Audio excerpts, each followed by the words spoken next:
Meron na naman nangunguha ng tanim natin, no?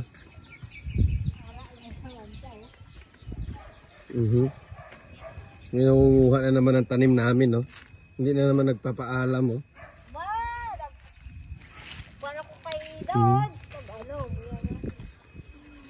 Ayan, update natin yung taniman natin. Nakapaglagay na tayo ng pagagapangan ng mga ampalaya at saka sitaw. Ito palulubuhin pa natin to. Nagpaalam ka ba? Parang wala akong narinig ah. Nagpaalam mo ka doon. Ang ganda ng kangkong, dami. Ito na yung mga binhi natin.